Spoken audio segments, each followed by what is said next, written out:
Gold, trusted gold buyers. మీరు తాకట్టు పెట్టిన బంగారాన్ని విడిపించి ఈ రోజు ఉన్న మార్కెట్ ధరకు కొనబడను. పవన్ బాబు గారు చాలా నిక్కచ్చిగా ఉండేవారంటండి.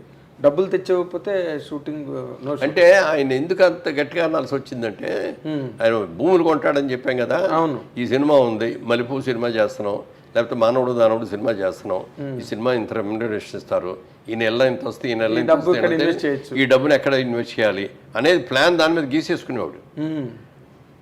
వచ్చి నోట్బుక్ ఉండేది ఇట్లా, షార్ట్ లేనప్పుడు అక్కడ తీసుకొని చూసుకుంటుంది ఏదో రాసుకుంటూ ఉండేవాడు. అంతేగాని క్యారెక్టర్ వాటి గురించి కాదు, అట్లా అని కాదు, క్యారెక్టరే అదేలేండి ఇది. అందుకని ఏంటంటే ఆ డబ్బు ఆ టైంకి అతను ఇవ్వకపోతే చాలా ఇబ్బంది అయిపోయేవాడు అనమాట. ఇన్స్టాల్మెంట్ కట్టాలి కదా. మరి వీళ్ళ సాధక బాధకాలు కూడా అవసరమే కదా సార్. అట్లా డిఫరెంట్గా పాటించుకుంటే ఎక్కడ ఉన్నాడు కానీ అదేలేండి. అదే అంటే మనం కృష్ణ గారితో కంపారిజన్లో కృష్ణ చేసుకుంటే కృష్ణ గారి తర్వాత ఎవరైనా కృష్ణ గారు ఎవరైనా సరే మేమందరం కూడా అయింది. కాకపోతే నేను కూడా అదే స్కూల్. నేనంటే బిజినెస్లోంచి వచ్చాను కాబట్టి ఫైనాన్స్లో ఎంత కష్టపడతారు, మరి ఎంత డబ్బు తీసుకొచ్చి పెడతాడు నిర్మాత. అవును, ఫస్ట్ ఖర్చు పెట్టేదంతా ఆయన, ఆఖరణ చిల్లర ఎత్తుకునేది ఎవరంటే ప్రొడ్యూసర్. అవునండి, అది వస్తే ఇంకో సినిమా తీస్తాడు, లేకపోతే నిర్మాతల హీరోవా మీరు దర్శకులు హీరోవా అంటే నిర్మాతల హీరో. నేను నిర్మాతల హీరో. అందుకని ఆ కష్టసుఖాలు తెలుసు కాబట్టి నేను ఏ రోజున కూడా డబ్బులు ఇస్తే రాను అనే మాట అనలా. ఓకే, ఇచ్చింది తీసుకున్నా. అదే పైగా మీరు కృష్ణ గారి ఇన్ఫ్లుయెన్స్ క్లాస్మేట్స్ కూడా కదా మీ ఇద్దరును. అంటే కృష్ణ గారి తాలూకా ఈ ట్రాజెక్టరీ ఏదైతే ఉందో, ఆయన వస్తూనే మోసగాడు చేసేయడం, వస్తూనే ఇంకేదో చేసేయడం, వద్దంటుంటే అల్లూరి సీతారామరాజు తీసేయడం, అసలు అవన్నీ చూస్తే మీకు ఎలా అనిపించింది అంటే ఆ కృష్ణ ఈ కృష్ణ ఒకటేనా? అదే అన్న, కాలేజీలో ఉండేవాడు, నోట్లోంచి మాట కూడా బయటకు వచ్చేది కాదు.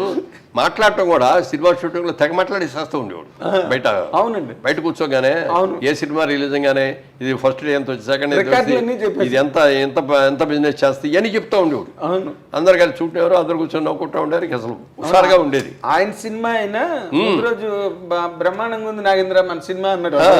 అంటే అనుకున్నాను, ఓకే సార్ కంగ్రాచులేషన్ సార్ అన్నాను.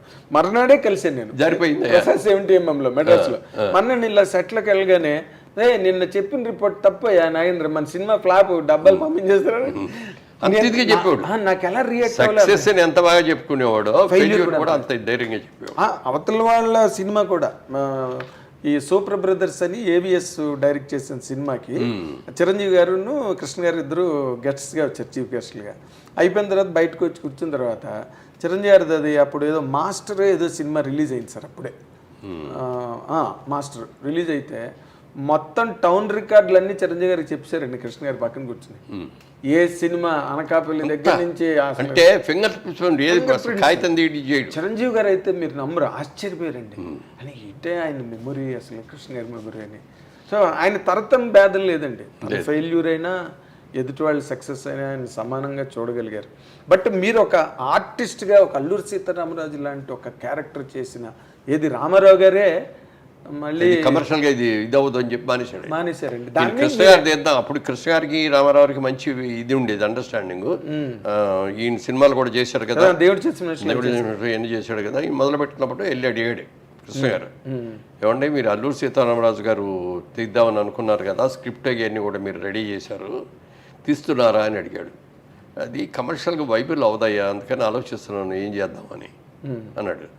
మీరు కనుక డ్రాప్ చేశాను అనుకునేటైతే నేను తీద్దామని ఉందండి అన్నాడు. ఏ కృష్ణ నువ్వు అనవసరంగా చేతులు కాల్చుకుంటావు, వద్దు అని చెప్పాడు ఆయన. డబ్బులు పోతాయి, అది కమర్షియల్లోగా ఇదయ్యేది కాదు సినిమా. ఏదో అడవుల్లోకి పారిపోతాడు, ఏమవుతాడు ఎంతసేపు ఆ బాణాలు, ఈయన యాక్షన్ సినిమాలో చేసాడు పెద్ద గన్లు మిషన్ గన్లు ఏముండవు, బాణాలు వేయటమే కదా అన్ని సార్. పెద్ద డ్రెస్సింగ్లు లేవు, డ్రీమ్ సాంగ్లు లేవు, ఏం లేవు. దానికి ఆయన ఏంటంటే సినిమా స్కోప్లో తీసేసి మొత్తం అవుట్డోర్ తీసుకెళ్ళి చింతపల్లి ఫారెస్ట్ల దగ్గర పెట్టేసి అందరు క్యాంప్ అక్కడ పెట్టేసేసి అట్లా. ఆ డైరెక్టర్ కూడా మొదటి రోజే హార్ట్ అటాక్ వచ్చింది రామచంద్రరావుకి. వస్తే ఏం చేయాలని తెలియకపోతే ముందు హాస్పిటల్కి తీసుకెళ్ళిపోండి, వైజాగ్ అక్కడికి తీసుకెళ్ళి ఇది చేశారు. అప్పుడు అక్కడ దగ్గర కానీ అక్కడ చేసి వెళ్ళేటప్పుడు రామచంద్రరావు మీరేం కంగారు పడకుండా వెళ్ళండి, ఎవరిని మీరు చేసుకొని మీరే తిరిగి వస్తారు, మీరు తిరిగి వచ్చేవరకు నేను డైరెక్ట్ చేస్తానండి అన్నాడు. అప్పుడు దాకా డైరెక్షన్ కూడా తెలియదు వీరికి.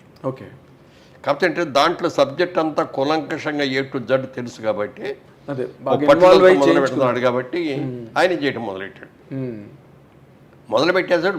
సినిమా డైరెక్టర్ ఎవరి పేరంటే ఆయన పేరే వేసాడు. అవునండి, వి రామచంద్ర గారి పేరే ఉంటుంది. ఆయన తర్వాత వచ్చి అసలు తగ్గి ఆయన వచ్చి మళ్ళీ షూట్ చేయలే. అవును, పోయారు. మొత్తం అంతా ఈయనే చేశాడు, ఆయన చనిపోయాడు. అవును, డైరెక్టర్ అతని పేరే చేశాడు. అలాంటి మారల్ వాల్యూస్ అసలు కృష్ణ గారు. తర్వాత ఆ డబ్బులు కూడా ఫ్యామిలీకి పంపించాడు. సినిమా మొత్తం డైరెక్ట్ చేస్తే ఎంత ఇస్తాడో ఆ అమౌంట్ అంతా కూడా ఇచ్చి పంపించాడు. గ్రేట్ కదా సార్ నిజంగా. అందుకే అన్నది నిజంగా ఇండస్ట్రీలో దేవుడు అంటే దేవుడే. అవి ఎవరు పెట్టారండి కాలేజీలో పేరు దేవుడు అని అతనికి? నేను మాత్రం పెట్టలేదు, కానీ ఎవరు పెట్టారు చాలా ముందు చూపుతో పెట్టాడు అనిపించింది. నిజంగా